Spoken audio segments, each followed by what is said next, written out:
Hey guys, I'm Megan Barker. Welcome to Jammin' and Jammies. We are sitting down with some of our favorite music creators. They're going to share how they got where they are, as well as valuable insights into the music industry. You can watch the interviews online or tune into the podcast. And we also do a live stream every Sunday night. So make sure you check out jamminandjammies.com for more information. And today we are lucky enough to be sitting down with a Jammie veteran, Mr. Marty Dodson.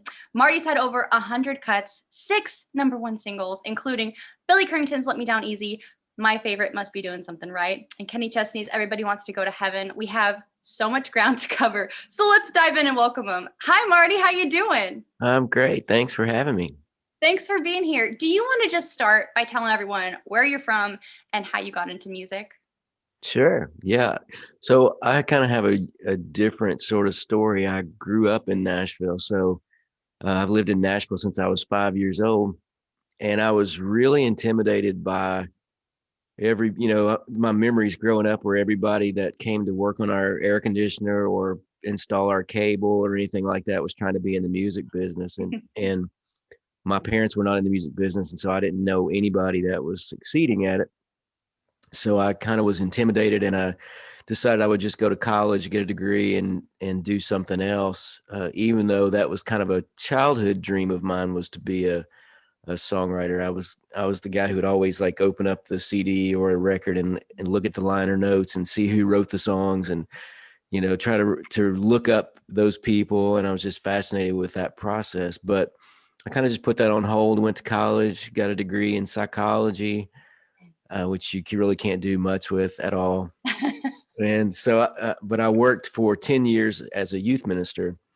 Wow. And I kind of just fell into that. And then I was offered a job doing that when I was in college. And then I got offered a job doing that when I got out of college. And then, it just kind of 10 years went by, and I woke up one day and was like, oh, this is not really what I chose to do. It was just a thing that was convenient, and I was good at it, I guess. But I read a book called What Color's Your Parachute, that helps you find your passion and find how to make a profession out of your passion. And that book was really pivotal to me, because after I read it, I thought, well, if I could have been anything I wanted, I would have been a songwriter. And so I guess in my 30s, I had a little more courage to pursue it, even though I didn't have any connections. And I knew one guy named Gordon Payne who was in the Crickets. He took Buddy Holly's place. And so my dad had been building computers for him, and I knew that he was in the music business. So I got my courage up one day, and I just asked him if he would listen to some things that I had written. And he did, and he liked one of my ideas called Weekend Cowboy. And it was about a guy who works an office job, and then on the weekends he dresses up in jeans and a hat and goes out and dances. I love that. And so he helped me make that song more commercial. And then he took me in the studio to demo it, and I had never seen how that happens. And so we had a cassette of our work tape, and he played that cassette, and the musicians, it didn't even seem like they were paying that much attention. And then they all went into their isolation booths and they played our song. And I was like, whoa, how does that happen?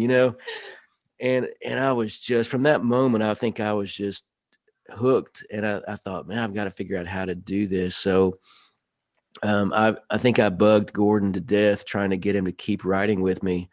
And he wrote for Starstruck at the time. And so he kind of started pawning me off on some of his friends that were beginners as well. And one of those guys was a guy named Terry Vonderheide.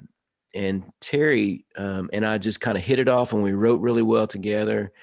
And shortly after we started writing, Terry got offered a staff writing deal with Kim Williams and Sony, kind of a co-venture.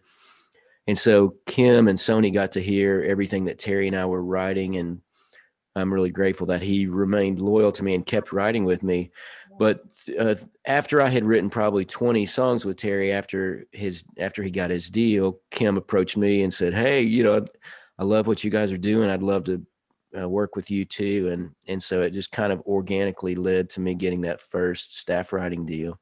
And then Kim he was a Hall of Fame songwriter, ASCAP Writer of the Year, many years, and just an amazing mentor. So I got to spend 4 and a half years with him, really mentoring me and teaching me how to write.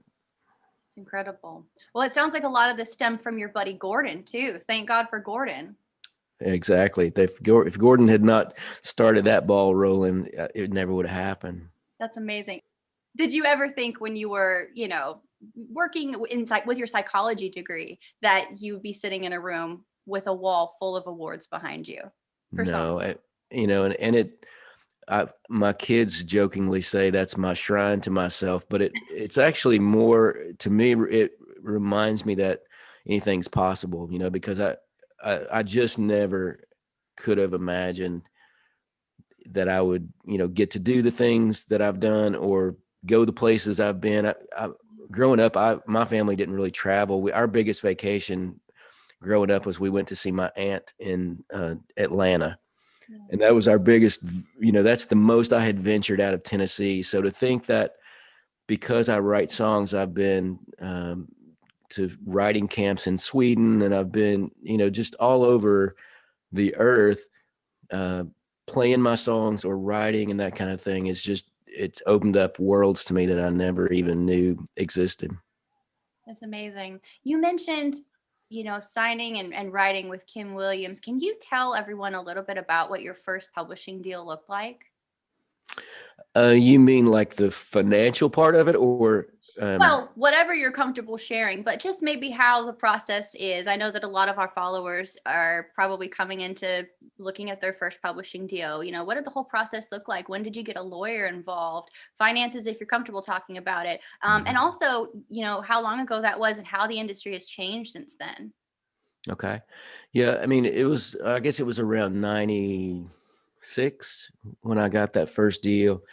And on paper, it was a really bad deal in some ways for me, in that, so there were some standard things like non-standard things, like they recouped from my writer's share of my ASCAP, which is not a common thing.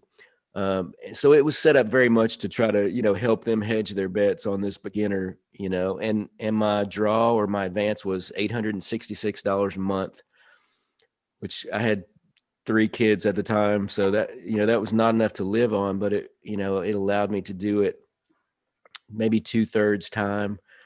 And then the way it basically worked was, Kim had a plugger.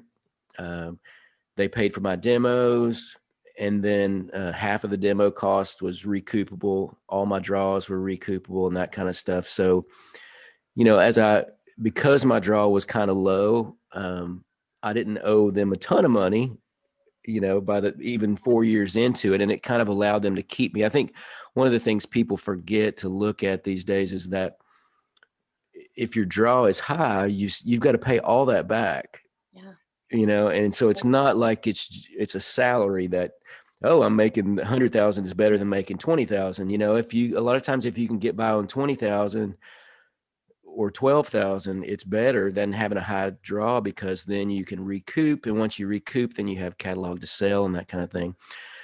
The other thing that was kind of rough about that first deal was that I didn't have any publishing. So it was not a co-pub deal at all. It was 100%.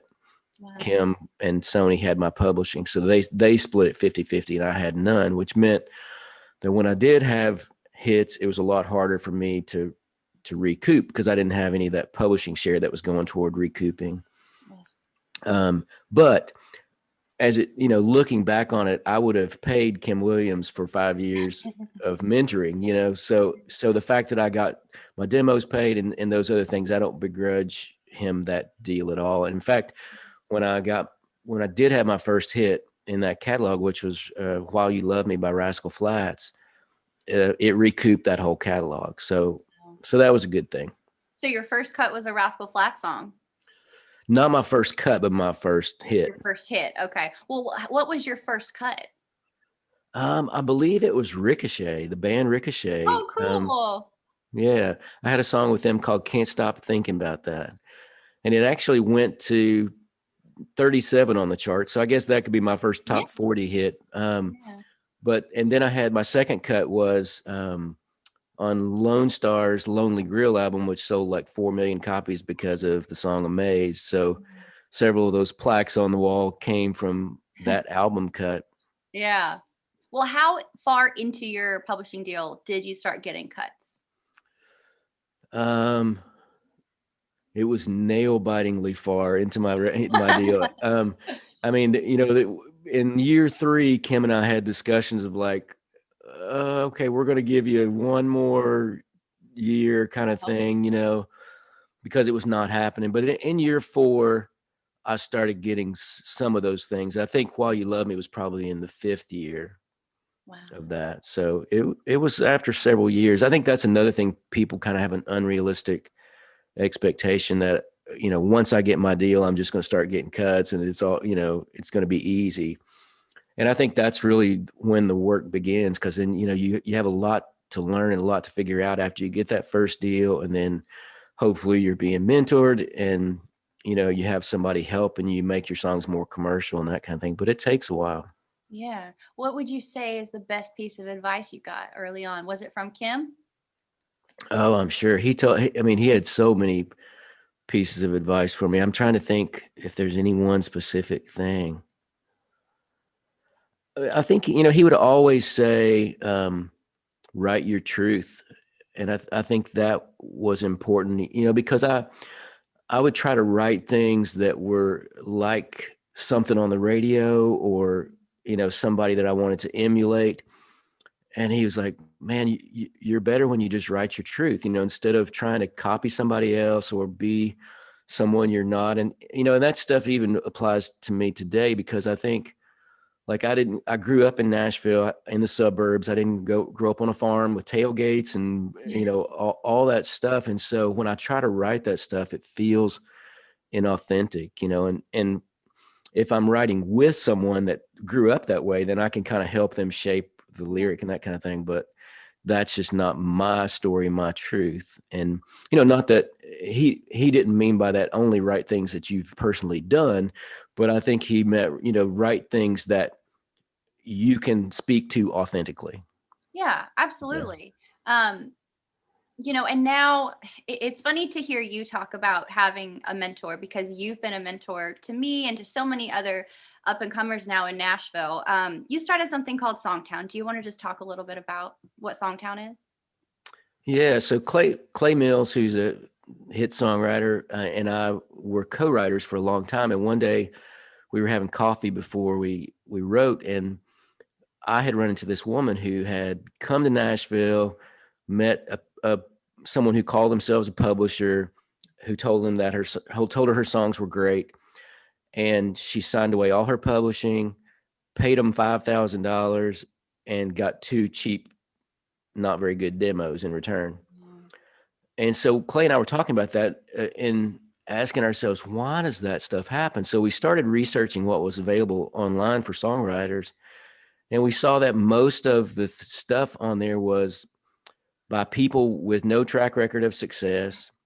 You couldn't even tell who ran most of the websites. And they were all this hype, like used car salesman kind of things of like, Yeah. get your songs in front of Nashville producers and, become a hit writer, turn pro and all these kinds of things. And we're like, man, the reason people fall for that stuff is because they're so desperate for somebody to like their music, Yeah. but also because there's just this whole underbelly of scammers who, failed in the music business. And so now they're trying to do something to make money off of gullible people a lot of times. And so we jokingly say, well, what if we started a site where we tell people the real problem is your songs are not good.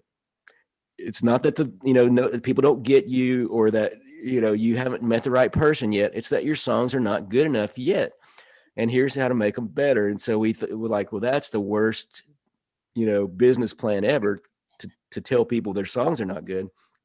But we started doing daily blogs on Facebook. We created a page and we started doing daily blogs about how demos work, how that process works, how much it should cost, what's kind of a reasonable range and way for it to happen, how publishing works. And then we kind of grew this community of people that were really hungry for the truth about how things work and to get away from the hype and all that kind of stuff. And so then we started doing some teaching blogs about here's how to make your songs better, some things to look for in your songs when you're rewriting. And it just kind of organically grew into this community of people that wanted to get better, bought into our idea that, we always tell people that the answer to any problem you're having with your music is that you need to write a better song. So if I'm pitching my songs and nobody's taking them, I need to write better songs. It's not that I'm, something's faulty in the pitching process. And so just taking that responsibility of let's just keep getting better was kind of our motto. And so then people said, well, you guys should teach classes. So we started teaching some online classes, and it just kind of organically grew into this community. So we created a website, and now it's we've had over 10,000 people take our classes and that kind of stuff. But it's just all founded on the idea that if you want to succeed, find people who've succeeded at doing what you're trying to do, and get mentoring, learn from those people how things really work, and and kind of devote yourself to continued growth as a writer. Yeah. And it's I mean, what's it like for you to see some of your students, if you will, go on to get publishing deals and have success? Yeah, I mean, somebody I mentored, I just recently had a Tim McGraw single, and another person's about to sign a songwriting staff deal with Big Machine, and we've helped, I think, well, I lost count, but I think it's 16 or 17 people get staff writing deals. And then, more and more, we're having people say, I've got this single out, and Songtown people wrote it. And it's just really gratifying. It lets me see what Kim felt, when I started having some success. So that's cool. Kind of a full circle thing. Yeah, really. I'm sure he'd just be totally proud of everything that you've done. And now you're also a publisher. You've started your own publishing company with Clay. Do you want to just tell us a little bit about that as well and what that's been like? Yeah, so that's been a kind of, I guess, in some ways is also the outgrowth of Kim working with me, in that since him, I never had a publisher. I had some great publishers, but they never were mentor publishers. They were run by song pluggers or veteran publisher kind of things, and and they could pitch songs well, but they really weren't able to mentor me. And so as Clay and I started helping, I think when we passed 10 people that we helped get staff writing deals other places, we're like, we're training these people to write, and then we're just sending them off to someone else, and why not create a publishing company and, and sign some of those people ourselves and mentor them and that kind of thing. And so, the philosophy with Vibe City also is, every single writer that comes into Vibe City gets a 50-50 co-pub. They have better deals than I still have with my publisher financially. And that, we want it to be writer friendly instead of publisher friendly. And we want it to set those writers up to succeed. So in Vibe City, instead of, big draws and things like that, we're helping people keep that balance low so that if they have one hit, it recoups their whole catalog. I won't get into fine details, but like there's reversion clause. So, if you're a Vibe City writer and you had one big hit and you leave Vibe City, you could sell that catalog, you're part of the catalog and be kind of set up for life. Instead of owing a publisher, $250,000 that you have to pay back. Yeah. Oh, I love that. You're changing the game by having these, I don't know, I guess it's because you're a writer, starting your own publishing company for what a writer would want and what a writer needs.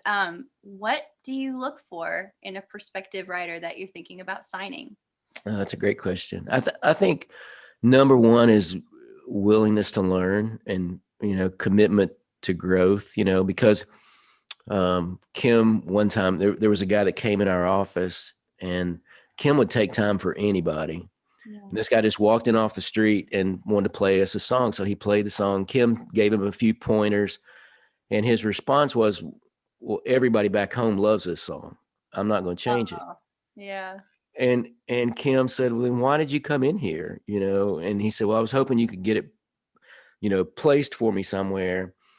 And Kim basically, he told this long story, but he basically said, you came to me with your cup full and I can't help you if your cup's full. He said, if you come to me with your cup empty, I can give you some things that'll help you, but you seem to know it all. And so he said, if everybody loves it back home, I'd go back home and play it because it's not going to work here, you know? Wow. That's amazing. So just a willingness to learn then. I think that's wise. I was just going to ask what your piece of advice for songwriters would be. I guess that would be part of it then. Is there anything else? Well, yeah, I guess, back to your question of what we look for, I think it's people that are willing to learn, but it's also people that have a unique way to say things, so we don't want things that sound like songs that are on the radio. We want things where we go, wow, I'm not hearing anything like that on the radio. I should be, so we're looking for that kind of thing too. But I think in regard to advice for songwriters, I say, we all, when I started out, I had demoed 20 songs when I got my deal with Kim that I had paid for the demos. And I thought they were great. And I had been pitching them with no success, So when I got the deal with Kim, I went in, I said, can we listen through these 20 songs that I have and see which ones you want to pitch? And so we listened to all 20 songs, and he said, Marty, I'm not going to pitch any of those songs. Wow. And I was devastated. And I said, why not? And he said, I'll tell you what, write for me for a year. We'll listen to those songs again. And if you still like them, we'll pitch them. Wow. And so I did. In a year, I came back and I was like, oh my goodness, those songs are horrible. And I went to him. I didn't even put him through listening to him. I went to him and I said, why did you sign me based on songs like this? And he said, well, you had some unique things to say, and I thought you showed a lot of potential, but I knew those songs weren't ready. And I think almost all of us, we have such a hard time separating ourselves from our music. It's our baby. Yeah. And we really have a tough time being objective about how good it is. I don't know how many times I've heard my songs are better than the ones on the radio. And then I listen to the songs and I don't even understand the song, that kind of thing. And so I think one of the most important things you can do is to try as much as you can to be objective about your music and, play it for people, but not just people that are going to tell you, oh, you're awesome, like your grandma or something like that, but play it for people or like you do, play it at a show and you see which songs people respond to and which songs people kind of get up and go get a beer during and that kind of thing. So I think that's hugely important is just learning to be objective and being okay with not being good enough yet. If you can acknowledge I'm not good enough yet, then that kind of leads you to the next step of like, okay, how can I become good enough? And that's where I think it's so important just to find mentors or people that are a little farther down the road from you that can guide you and help you and can give you honest feedback. Because I think without that, if you're only dealing with people that are saying, your songs are awesome, I'm going to get them all these places, then you're not trying to get better because you think you've arrived, So I look at songwriting as a journey that I'll never reach the end of. There's always things to learn. I'm much more a lyricist than a melody person. So I watch Clay's videos about melody because I learn from them. Yeah. And then I go try to incorporate those things in my songwriting. So, I think those things are important. If you can gain perspective on your music and be objective about it. And then if you can kind of acknowledge where you are and then make a plan to improve, those are the most important things. Yeah. I love how you mentioned playing songs live and getting feedback on it. I can't tell you that how much I missed that in 2020 because I was still writing so much, but I didn't realize how much I measured a song by getting an audience reaction. I really did. Yeah. Yeah. And it's hard. I was not really a performing songwriter until I started having hits. Yeah. Because I just didn't feel like I was that good at it. And then, once I had hits, people wanted to hear them and that kind of thing. So I learned how to do it a little bit better, but you do learn so much. And before early in my career, I wrote a song called "The Shadow of a Man," and it was, I think, still one of the best songs I've ever written. And it was about a boy that sees his dad going into the house across the street, and he sees through the window his dad embracing the woman that lived across the street. Wow. And so forever after that, his dad was a shadow of a man to him. Yeah. And so I played it for Kim, and he said, "That's one of the best songs that'll never get cut that I've ever heard." And I said, "Why won't it get cut?" And he said, "Well, because do you want to stand up? Does Luke Bryan want to stand up on the stage every night and tell everyone that his dad cheated on his mom? Yeah. Because people are going to believe that, and so they're going to go to his dad and go, 'Hey, is this story true about you?' But because I didn't perform, I didn't have that kind of feedback. I thought, oh, this is an interesting story, and it is a powerful story, but it was just one that wasn't going to work commercially because, that's not what someone wants to get up on a stage and sing. Well, do you play the song now? No, I should go back and dig it up probably, and maybe I could make it into a third person song, instead of a first person song where it happened to the singer. That's such a frustrating thing about songwriting is I don't know how long ago you wrote it, but if it's a 20-year-old song, you could still edit it and change it, and it's never ending. Yeah, absolutely. Who are your songwriting heroes? Kim, obviously, is probably one. Kim would be one. I think Dolly Parton is my. I was talking to my wife the other day. I think if I could pick anyone to write a song with, it'd be Dolly Parton. I think she's a brilliant songwriter, but I love the honesty in her songs. I mean, they feel very authentic. They feel very conversational for the most part. And when I hear them, I believe them. But then I also think she's just a beautiful human being, in that she does so much for other people. Absolutely. I wonder with somebody like her, she is just so authentic. If that can be learned, if that can be taught, or if it's just something that's kind of God given. Maybe it's somewhere in the middle. I don't know. Yeah, I think it's some of both. Yeah. If you looked at those 20 songs I had in the beginning, you would predict I would never write a hit song. Yeah. And I only did write a hit song because I learned how to write a hit song.